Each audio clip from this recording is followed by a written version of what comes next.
नमस्कार साथियों, आज हम पीएम यशस्वी छात्रवृत्ति योजना 2023 और आज हम लेकर आ चुके हैं किसका क्वेश्चन पेपर।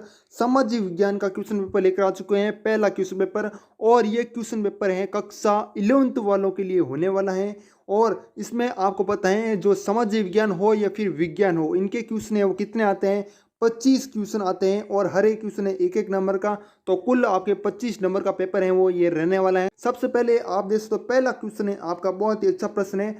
और ऐसे प्रश्न नहीं ले मैं छांट छांट के प्रश्न लाया हूँ और हर एक क्वेश्चन है इंपॉर्टेंट है, तो वीडियो को अंत तक जरूर देखिएगा। तो सबसे पहला क्वेश्चन है, जलियांवाला बाग हत्याकांड कब हुआ था, कहाँ पर हुआ, कैसे हुआ, सब कुछ मैं आपको बताऊंगा विस्तार से, बहुत ही डीपली से हम चलेंगे।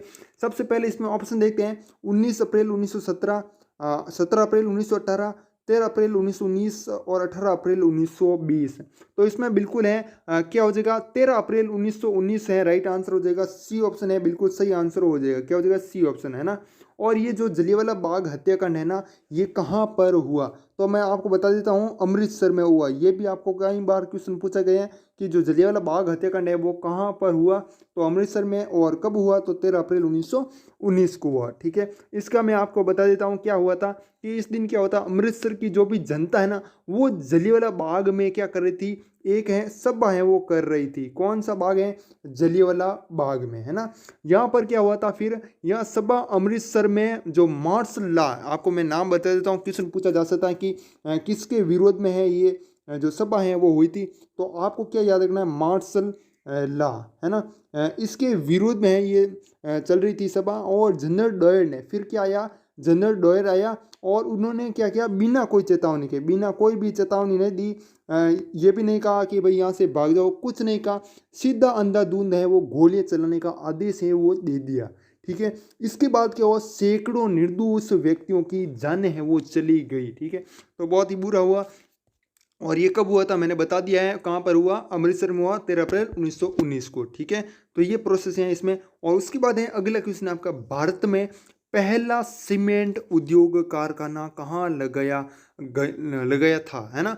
तो इसमें ये पूछा गया है, बम्बई, दिल्ली, चेन्नई या फिर कलकत्ता। तो इसमें क्या हो जाएगा भाई, सी ऑप्शन हो जाएगा बिल्कुल, चेन्नई में है ना, भारत का पहला उद्योग कारखाना है वो लगाया गया था।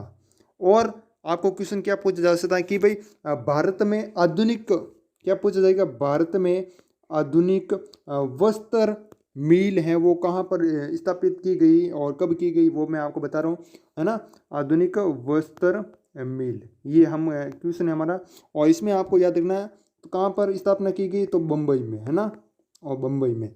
और कब, तो 1854 में, कब, तो 1854। और किसने, तो याद रखना है,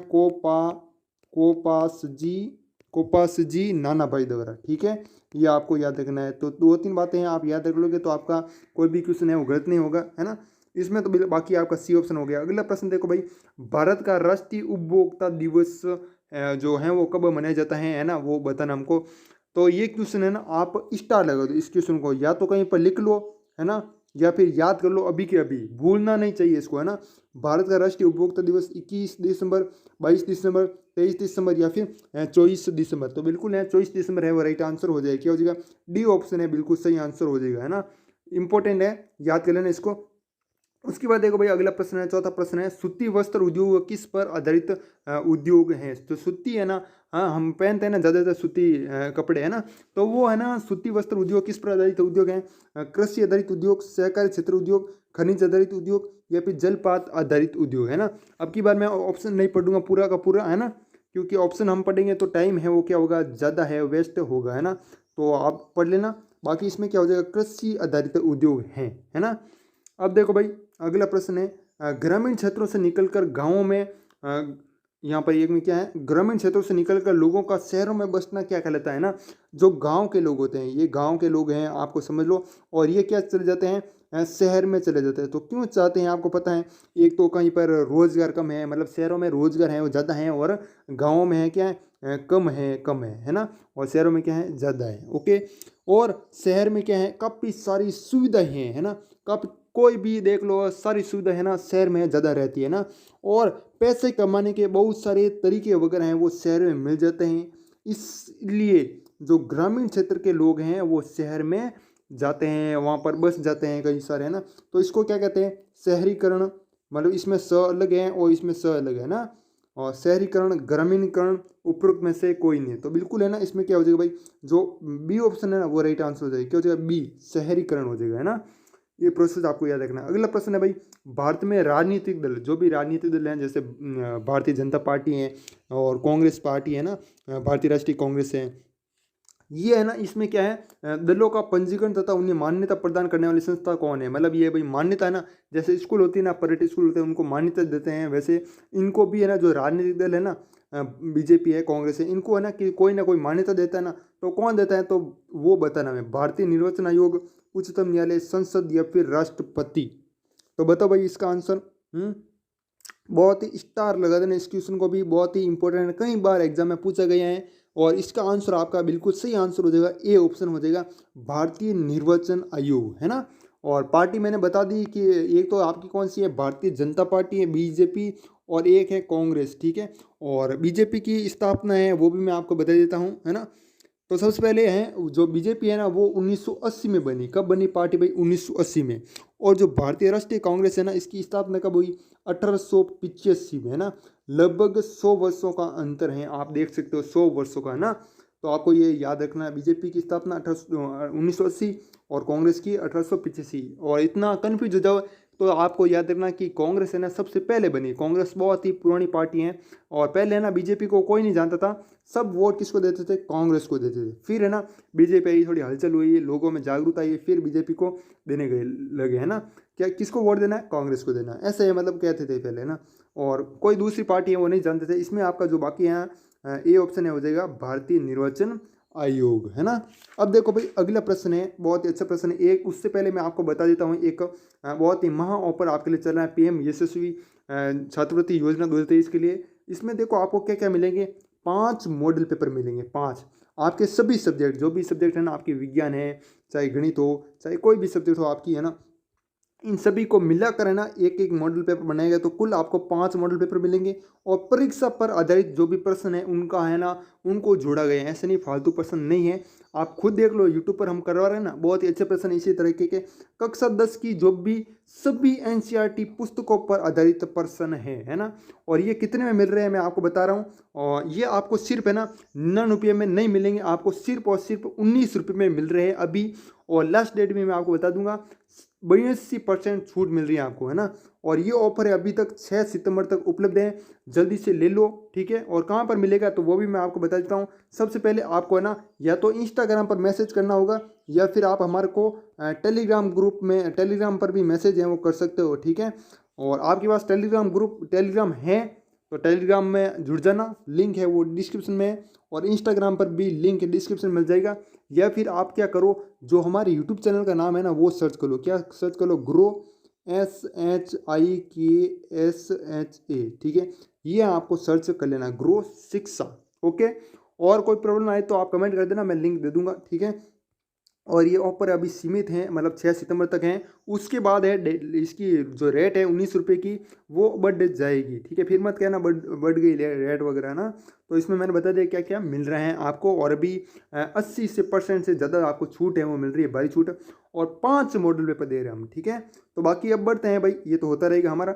इसमें देखो भाई अगला प्रश्न है, 7वां प्रश्न है, बहुत ही अच्छा प्रश्न है कि भाई कि जो भी राष्ट्रीय राजमार्ग है ना, आप जाते हो ना कोई भी राष्ट्रीय राजमार्ग, उसमें देखो निर्माण व रखरखाव किसके द्वारा किया जाता है। रख रखवाव, यहाँ पर गोरख है ना, ये नहीं है। रख रखवाव किसके द्वारा किया जाता है, केंद्रीय लोक निर्माण विभाग, राष्ट्रीय राजमार्ग प्राधिकरण, सार्वजनिक निर्माण विभाग, राष्ट्रीय राजमार्ग संगठन। और ये पीडीएफ है ना, मैं अभी बता रहा हूँ, ये आपको टेलीग्राम ग्रुप में मिल जाएगी। उसके लिए तो आपको टेलीग्राम ग्रुप ज्वाइन करना पड़ेगा, ठीक है। इसमें बिल्कुल सही क्या हो जाएगा, केंद्रीय लोक निर्माण विभाग, जो ए ऑप्शन है ना वो राइट आंसर हो जाएगा। जिसने भी ये बताया उनका राइट आंसर हो जाएगा। लास्ट में कमेंट जरूर करना भाई कि भाई आपके कितने सही हो गए। 25 क्वेश्चन लेंगे हम इसमें। आगे देखो भाई क्वेश्चन नंबर 8 है, दवाइयों के पैकेट पर उत्पादक द्वारा अंकित जानकारी निम्नलिखित में से हैं। जो दवाई होती है ना, आप कोई भी दवाई ले लो, ठीक है। किसकी दवाई ले भाई, मान लीजिए कि किसी ए को ताव आ गया है ना, क्या आ गया, ताव मतलब बुखार वगैरह है वो आ गया, और उसने क्या ली, दवाई है वो ले ली है, ठीक है। उस दवाई पर क्या क्या लिखा होगा, तो दवाई बनाने की तारीख, एक तो कब क्या लिखा होगी, जिस दिन दवाई बनी थी वो तारीख है वो लिखी होगी, ठीक है। एक हो गया। और दवाई पर समाप्त होने वाली तारीख मतलब एक्सपायरी डेट, हम ये देखते हैं ना एक्सपायरी डेट के भाई ये एक्सपायर तो नहीं है, हमें क्या गलत तो दवाई तो नहीं दी गई है ना, तो वो भी हम देखेंगे। और अधिकतम खुदरा मूल्य है देखेंगे, मूल्य मतलब कितनी है हैं, वो तो अपन इम्पोर्टेंट है, पैसा नहीं देगा ना भाई कौन देगा हैं। अगला भाई उपरोक्त सभी, तो बिल्कुल सही आंसर हो जाएगा, डी ऑप्शन है राइट आंसर हो जाएगा। अगला प्रश्न देखो भाई, संकटग्रस्त वन्य प्रजातियों के नाम है, क्या होती है संकटग्रस्त वन्य जीव जो प्रजाति हैं वो मैं आपको बताऊंगा अभी, है ना। तो देखो इसमें क्या होगा, बिल्कुल सही है ना। संकटग्रस्त जो भी हैं प्रजाति हैं वो मैं आपको बता देता हूँ। संकटग्रस्त वे जातियां हैं जिनके लुप्त होने का क्या है, लुप्त होने का खतरा है, वो होती हैं आपकी संकटग्रस्त प्रजाति, है ना। तो काला हिरण आपने देखा होगा, कहीं सारे स्टूडेंट ने नहीं देखा होगा आज तक, है ना। काला हिरण तो मतलब रियल में नहीं देखा होगा, और गेंडा है वो भी नहीं देखा होगा, मतलब ऐसे ऐसे ही देख लेते हम, है ना, टीवी में वगैरह वो देख लेते हैं, लेकिन हम ऐसे रियल में नहीं देख सकते, है ना। और ए व बी दोनों, और डी है गाय, गाय तो सब जगह देखते हैं, इसलिए आपका क्या हो जाएगा, काला हिरण और गेंडा है वो राइट आंसर हो जाएगा, मतलब सी ऑप्शन है राइट आंसर हो जाएगा, ए व बी दोनों, है ना। किस किस ने देखा भाई बताओ भाई कमेंट में, है काला हिरण देखा कभी आपने। प्रथम विश्व युद्ध कब शुरू हुआ, मतलब रियल लाइफ में मैं आपको बात कर रहा हूँ ना। प्रथम विश्व युद्ध कब शुरू हुआ, अगस्त 1914, जनवरी 1915, अगस्त 1915 और जनवरी 1914, ठीक है। तो इसमें बिल्कुल सही आंसर हो जाएगा, मैं आपको बता रहा हूँ ना, ए ऑप्शन हो जाएगा, अगस्त 1914 में जो प्रथम विश्व युद्ध है वो शुरू हुआ था। और इसमें जो भी राष्ट्र हैं वो कौन कौन से शामिल थे, मित्र, एक मैं आपको बता रहा हूँ, दो गुट थे, एक तो मित्र था, मित्र राष्ट्र, और मित्र राष्ट्र में कौन कौन से देश हैं शामिल थे, तो मैं आपको बता रहा हूँ। एक तो आपका ब्रिटेन, क्या हो जाएगा, ब्रिटेन है, फ्रांस है, फ्रांस है और रूस, ठीक है, ये देश हैं वो आपके शामिल हैं वो थे, है ना। और मैं आपको बता देता हूँ कि भाई फर्स्ट युद्ध का मैंने बता दिया कि प्रथम विश्व युद्ध है कब हुआ, शुरू हुआ था अगस्त 1914 में, है ना। और द्वितीय विश्व युद्ध जो सेकेंड विश्व युद्ध है वो कब हुआ था, तो वो आपको याद रख लेना है कि 1939 में, 1939 से लगाकर 1945 तक है ये चला था, 1945 तक, है ना, ये आपको याद रखना। अगला प्रश्न देखो भाई, अगला प्रश्न है रबी की फसल नहीं है, काफ़ी सारे स्टूडेंट कंफ्यूज होंगे, आपको क्वेश्चन है ना आराम से पढ़ना है कि जो रबी की फसल है वो नहीं है, काफ़ी बार बीच में नहीं होता है और काफ़ी बार होता नहीं है ना, तो ये पढ़ते रहना आपको। और गेहूँ, चना, मटर या फिर मक्का, तो बिल्कुल सही आंसर हो जाएगा, डी हो जाएगा, मक्का हो जाएगा आपका, है ना। अगला प्रश्न देखो भाई, अगला प्रश्न है आपका क्वेश्चन नंबर 11 हो चुके हैं आपके, 12 नंबर हैं। औसत आय को और किस नाम से जाना जाता है ना, इसका सूत्र भी मैं आपको बताऊंगा, बने रहिएगा। औसत आय को और किस नाम से जाना जाता है, प्रति व्यक्ति आय, औसत आय, नेशनल आय, इनमें से कोई नहीं, तो डी ऑप्शन को काट दो, जो जो आपको नहीं लगता कि ये हो नहीं सकता, तो डी ऑप्शन काट दो। औसत आय को औसत आय कहेंगे क्या, ये भी कट गया, है ना, तो बी ऑप्शन कट गया। अब आपका दो ऑप्शन बचे ए और सी, तो इसमें बिल्कुल सही आंसर है प्रति व्यक्ति आय, है ना, सही बता रहे हो, इसमें आपका हो जाएगा प्रति व्यक्ति आय। इसका क्या काम है मैं आपको ये भी बता रहा हूँ, है ना। तो देखो भाई इसका सूत्र है वो होता है, कैसे निकाली जाती है प्रति व्यक्ति आय, है ना, प्रति व्यक्ति आय यहाँ पर लिख देना। फिर इसको कैसे निकाला जाता है, राष्ट्रीय आय, जो भी राष्ट्रीय आय है मतलब कुल राष्ट्रीय आय है वो कितनी है, फिर कुल जनसंख्या, जो भी जनसंख्या है हमारे देश की वो कितनी है ना, ये इस माध्यम से निकाल जा सकता है ना। और ये क्या काम आती है भाई, जो मतलब देशों का विकास के आधार पर वर्गीकरण करते समय क्या आता है, प्रति व्यक्ति आय मापदंड का प्रयोग किया जाता है कि इस देश का कितना विकास है ना। सब पैसा नहीं देखे ना कि आपके पास कितना पैसा है, इतना पैसा है तो आपके पास रहूँगा, है ना, पैसे को सब देखते हैं, तो कितना विकास हुआ सब पैसों के माध्यम से चलता है ना। तो इसमें बिल्कुल ए ऑप्शन राइट आंसर हो जाएगा। भारत में प्रथम आधुनिक वस्त्र मिल कब और कहाँ स्थापित की गई थी, राजस्थान 1854, चेन्नई 1854, मुंबई 1854, कलकत्ता 1854, तो मैं राजस्थान से हूँ इसलिए मैंने राजस्थान एक ऑप्शन लगा दिया, है ना। ये तो होगा नहीं आपका, ए ऑप्शन नहीं है वैसे, ठीक है।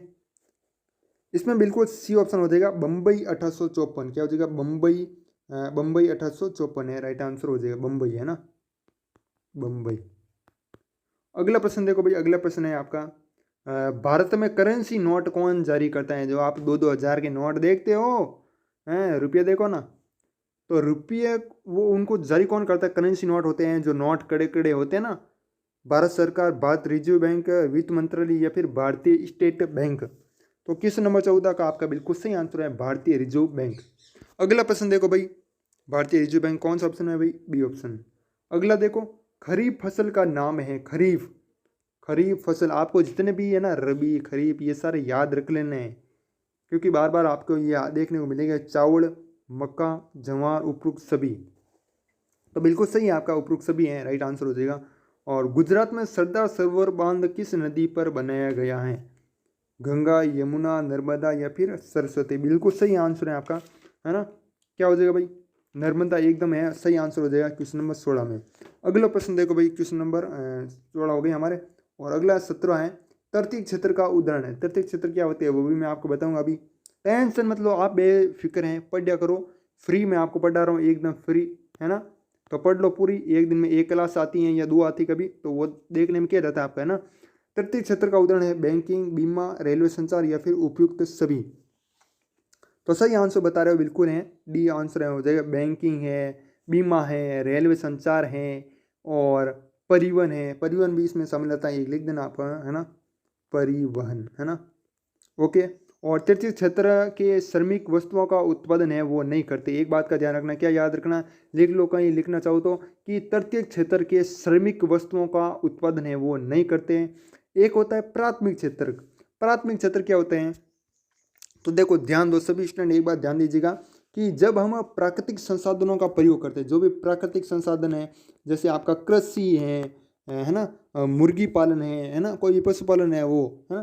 तो प्राकृतिक संसाधनों का प्रयोग करके किसी वस्तु का उत्पादन करते हैं, है ना। कृषि से हम अनाज लेते हैं, फिर हमारा खर्चा चलता है ना, तो ये हो गया उत्पादन। तो इससे क्या कहते हैं, प्राथमिक क्रिया या फिर प्राथमिक क्षेत्र गतिविधियां हैं वो कहा जाता है। और उदाहरण मैंने बता दिया, कृषि है, मुर्गी पालन है ना। ओके। अगला प्रश्न देखो भाई, 18 प्रश्न है, यातायात का सबसे सस्ता साधन कौन सा है? ये कई बार एग्जाम में पूछा गया है, लेकिन सरल भी है, और इसमें ये भी आपका ऐसा प्रश्न पूछा जाएगा 100%, मैं कहता हूँ। यातायात का सबसे सस्ता सस्ता है होना चाहिए आपका ना। देखो भाई, सड़क तो होगा नहीं, क्यों नहीं होगा? क्योंकि सड़क है ना, हमें कम दूरी करनी है ना, कम दूरी। मान लीजिए आपका ये घर है और आपको आपके दोस्त के घर जाना है ना, पैदल पैदल जाना, तो वही, या फिर गाड़ी लेकर जा सकते हो, तो वो आपको कम दूरी तय करनी है, तो आप सड़क है सस्ता, सही माध्यम है, सस्ता माध्यम है ना। क्या आप अपने दोस्त से जाओगे तो रेल से जाओगे, या फिर जल मार्ग से जाओगे, या फिर वायु मार्ग से? तो ये तो होगा नहीं, है ना, सड़क से जाओगे ना, तो बिल्कुल है, सही हो, है ना। और उसके बाद है रेल मार्ग है, जल मार्ग है, वायु मार्ग है। वायु मार्ग तो क्या पड़ता है भाई, महंगा पड़ता है ना, तो इसलिए आपका ये भी होगा नहीं, महंगा पड़ता है और कम, मतलब ज़्यादा दूरी, एक तो ज़्यादा दूरी कम समय में, है ना, ज़्यादा दूरी कम समय में, तो आपका ये क्या हो जाएगा, वायु मार्ग होगा, है ना। और अगर आपको यहाँ पर क्या लिखा है कि सस्ता साधन है, वो जल मार्ग होगा, सी ऑप्शन है, बिल्कुल सही है। अगला प्रश्न देखो भाई, फ्रांस की क्रांति कब हुई? फ्रांस की क्रांति है ना, ये भी कई बार पूछा गया है, बहुत इंपॉर्टेंट क्वेश्चन है एकदम आपके लिए, है ना। कोई भी ऐसा क्वेश्चन नहीं है जो कि फालतू है ना। इसमें देखो भाई, 1779 ईस्वी, 1799, 1778, 1781। तो सही आंसर है बिल्कुल 1799 है, राइट है ना। 1799 बी ऑप्शन है, राइट आंसर हो जाएगा। ओके। और फ्रांस की क्रांति का अग्रदूत किसे कहा जाता है? एक क्वेश्चन पूछा जाता है, बहुत बहुत इंपॉर्टेंट क्वेश्चन है, बहुत बहुत इंपॉर्टेंट, जितना स्टार लगा सको लगा लो, और जिनको याद नहीं रहता है वो लिख लेना। फ्रांस की क्रांति, फ्रांस की क्रांति का अग्रदूत है, अग्रदूत। फ्रांस की क्रांति कब हुई मैंने बता दिया, तो किसे कहा जाता है? रूसो को। किसको कहा जाता है? रूसो, ठीक है। और कब हुई मैंने बता दिया, 1799। ओके। अब देखो भाई, अगला प्रश्न, भारत में उस राज्य का नाम बता दीजिए जिसमें प्रत्येक घर में छत, वर्षा जल संग्रहण ढांचों का निर्माण है वो आवश्यक कर दिया गया है। तो क्या हो जाएगा भाई, उस राज्य का नाम बताना है। जैसे मतलब आपकी छत है, आपके घर ऊपर छत होती है ना, तो छत से क्या होता है भाई, जो भी जल आता है ना, वर्षा का जल आता है, उसको किसी में संग्रहण करना, उसको मतलब सेव करना और बनाना है वो आवश्यक कर दिया। जैसे आप टाका मान सकते हो, है ना, टाका, हमारे राजस्थान में टाका बोलते हैं, आपके वहाँ क्या बोलते हैं? टाका ही बोलते होंगे शायद, है ना। तो इसमें महाराष्ट्र, तमिलनाडु, राजस्थान या फिर गुजरात, तो किसको आवश्यक कर दिए गए हैं ना, हर घर में होना चाहिए, हर घर में। तो राजस्थान में है नहीं, मुझे को पता है, ठीक है, तो राजस्थान होगा नहीं यहाँ पर। और तमिलनाडु है, बिल्कुल सही आंसर हो जाएगा, बी ऑप्शन है, राइट आंसर हो जाएगा। ओके। अगला प्रश्न है, सार्वजनिक सुविधाओं का उदाहरण है। सार्वजनिक सुविधा है ना, जिसका उपयोग हम सभी कर सकते हैं, इसमें कोई भी प्रकार का भेदभाव है वो नहीं किया जाता है, कोई भी इसका मतलब है उपयोग है वो कर सकता है ना, कोई भी जा सकता है उस स्थान पर। तो सरकार द्वारा संचालित विद्यालय है ना, सरकार जो भी विद्यालय चला रहे हैं ना, गवर्नमेंट स्कूल आप समझ सकते हो, तो वहाँ पर हर कोई जा सकता है ना। तो ये भी सार्वजनिक सुविधाएं हैं। सरकार द्वारा निर्मित बस स्टैंड, जो भी बस स्टैंड होते हैं ना जो सरकार बनाती है, वो भी क्या है, सार्वजनिक सुविधाओं का उदाहरण है। और घर, घर में तो हर कोई नहीं आ सकता है ना, घर में हर कोई नहीं आ सकता है, खुद का घर है वो तो आपका सी ऑप्शन तो होगा नहीं, है ना, इसको काट दो आप। और इसमें क्या है, डी है, केवल ए व बी सही है, तो बिल्कुल सही है, ए और बी सही है। हमने कहा कब कहा गलत है ना। अगला प्रश्न देखो भाई, अगला प्रश्न, बहुउद्देशीय परियोजना का उद्देश्य है बाढ़ को रोकना, सिंचाई करना, जल विद्युत बनाना या फिर उपयुक्त सभी। जो बहुउद्देशीय परियोजना क्या होती है भाई, जिनका उद्देश्य क्या होता है, बाढ़ को रोक सके हम, सिंचाई कर सके जहाँ पर सिंचाई नहीं हो रही है, जल विद्युत बना सकते हैं, है ना, ये सभी उद्देश्य की पूर्ति करता हो ना, उन्हें कहते हैं बहुउद्देशीय परियोजना। तो बिल्कुल सही आंसर है, डी ऑप्शन है राइट आंसर हो जाएगा आपका, है ना। बहुत ही अच्छा प्रश्न है ना। ओके, अब चलते हैं भाई, अगला प्रश्न है, सन 1815 में कौन सी संधि हुई, है ना, कौन सी संधि हुई थी, वियना, रूस, जर्मन या फिर कैरियान। जिनको आता है वो तो समझ लेंगे। तो संधि का नाम रूस हो सकता है क्या, रूस नहीं हो सकता, जर्मन नहीं, कैरियान ये भी नहीं हो सकता, तो आपका बिल्कुल सही आंसर है ए ऑप्शन हो जाएगा, है ना। अगला प्रश्न देखो भाई, अगला प्रश्न है, अगर आपको समझ में आ रहा है तो चैनल को सब्सक्राइब करो एक बार, है ना, आगे भी आपको वीडियो है वो मिलते रहेंगे, क्लास मिलती रहेंगी, चैनल को सब्सक्राइब करोगे तो ही मिलेगा, है ना। मछली रोग हैं, पुरुष रोग हैं, पशु रोग हैं, स्त्री रोग हैं, हमें क्वेश्चन पढ़ा नहीं पढ़ा, नहीं पढ़ा है ना। जो रिंडर पेस्ट है वो क्या था, ये एक मतलब है बीमारी है, रोग है, और जो किस में हुआ था, मछली में हुआ था, पुरुष रोग हुआ, पशु रोग या फिर स्त्री रोग। पुरुष रोग, पुरुष और महिला है ना, और उसमें आपको पता है अभी बीमारी यही थी कोरोना, है ना, वो जो कि मनुष्य के लिए है ना, वो भी पूछ ले आपको शायद, लेकिन नहीं पूछा, ऐसा इतना सरल है वैसे, है ना। तो इसमें बिल्कुल है सी ऑप्शन हो जाएगा, पशु रोग, क्या हो जाएगा, पशु रोग। और ये कहाँ पर फैला था, ये बीमारी है कहाँ पर फैली थी, तो आपको याद रखना, अफ्रीका। कौन से देश में फैली थी, अफ्रीका। और कब फैली, 1890 में। कब फैली, 1890 में। ओके, और इससे क्या हुआ भाई, मैं आपको बता देता हूँ, इससे अफ्रीका में लगभग है ना 90%, कितने परसेंट, 90% है पशु हैं उनकी मौत है वो हो गई थी, है ना, 90% पूछा जा सकता है आपको। अगला प्रश्न देखो, द्वितीय विश्व युद्ध में मित्र राष्ट्र में समृद्ध देश था। तो द्वितीय विश्व युद्ध कब हुआ था, वो मैंने आपको बता दिया, 1939 से 1945। और प्रथम विश्व युद्ध कब हुआ था, वो हुआ था आपको अगस्त 1914 में, है ना। और सेकेंड हुआ था, मैंने आपको वापस बताया, 1939 से 1945, है ना, ताकि आपको याद होता रहे, मैं बार बार बताऊंगा ना तो आपको याद हो जाएगा आराम से। इसमें देखो भाई क्या हो जाएगा, द्वितीय विश्व युद्ध में मित्र राष्ट्र में जर्मनी, इटली, जापान या फिर फ्रांस। हमें पूछा क्या भाई, मित्र राष्ट्र में, ये सभी तो सम्मिलित थे लेकिन मित्र राष्ट्र का पूछा है। एक तो दूरी राष्ट्र, दूरी शक्तियाँ थी, और एक मित्र राष्ट्र था, द्वितीय विश्व युद्ध की बात कर रहा हूँ। और इसमें बिल्कुल है, क्या हो जाएगा भाई, बिल्कुल सही आंसर हो जाएगा, डी ऑप्शन है राइट आंसर हो जाएगा आपका ना। और ये तो आपके जो मित्र इसमें थे ना, दूरी दूरी शक्तियाँ थे, है ना, सम्मिलित है। और मैं आपको पूरा नाम बता देता हूँ एक बार, ताकि आपको कंफ्यूज नहीं होता, जाते जाते एक बार बता देता हूँ, है ना। एक्स्ट्रा जानकारी बताने से आपका और भी तैयारी अच्छी होगी, है ना। मित्र राष्ट्र में आपको बता देता हूँ नाम, लिख लेना कहीं पर लिखो तो, या फिर याद कर लेना। एक तो आपका हो जाएगा Britain, Britain, France, Britain, France, America और सोवियत संघ। ये मतलब है ना, ये मित्र जो भी राष्ट्र है ना, मित्र राष्ट्र में उनमें सम्मिलित हैं वो थे। ये स्क्रीनशॉट ले लीजिएगा, ले लिया। अब देखो भाई, दूरी शक्तियाँ में अब मैं बात कर लेता हूँ, दूरी शक्तियाँ, दूरी शक्तियाँ, इसमें कौन कौन से देश हैं वो सम्मिलित थे। तो एक आपको याद रखना, जर्मनी। मैं तीन नाम तो ऊपर बता दिए मैंने, है ना। एक तो जर्मनी है, एक इटली है, और एक है जापान। इटली, जापान, ये आपके दूरी शक्तियाँ थी। ओके, और प्रथम विश्व युद्ध मैंने बता दिया, अगस्त 1914। किसी को किसी भी टाइम में ना, मैं रात के 2:30 बजे पूछ लूँ ना, तो याद रखना है कि प्रथम विश्व युद्ध अगस्त 1914 में हुआ था, और द्वितीय विश्व युद्ध हुआ था 1939 से 1945। इतनी सी जानकारी याद रख लोगे ना, अगर रात को जगा कर 2:30 बजे है ना पूछ लो ना, तो भी याद रहना है। और पूछने वक्त आपको आना चाहिए कि आप सोने दें मुझको, है ना, मेरे को आता है। तो अगस्त 1914 और 1939 से 1945 सेकेंड विश्व युद्ध। ओके, अब देखो भाई यही कुछ क्वेश्चन थे, मैंने बता दिए ना, जो कि हमारा फर्स्ट जो कि इसका हो चुका है समाज विज्ञान का मॉडल पेपर, और जो विज्ञान का पेपर है वो भी हो चुका है। आप देख लेना हमारे चैनल पर जाकर, प्ले लिस्ट अगर अलग से मैंने बना दी है ना। तो मिलते हैं, और कोई डाउट हो तो कमेंट बता देना। और इसकी पीडीएफ मैं आपको बता दे रहा हूँ टेलीग्राम ग्रुप में मिल जाएगी। टेलीग्राम ग्रुप का लिंक है डिस्क्रिप्शन में है, या फिर आप सर्च कर लेना। क्या सर्च करोगे? गुरु SHIKSHA गुरु शिक्षा, ठीक है। बाकी क्लास कैसी लगी आप हमें कमेंट में ज़रूर बताइएगा। तो मिलते हैं किसी नेक्स्ट वीडियो में, तब तक के लिए जय हिंद, जय भारत, वंदे मातरम।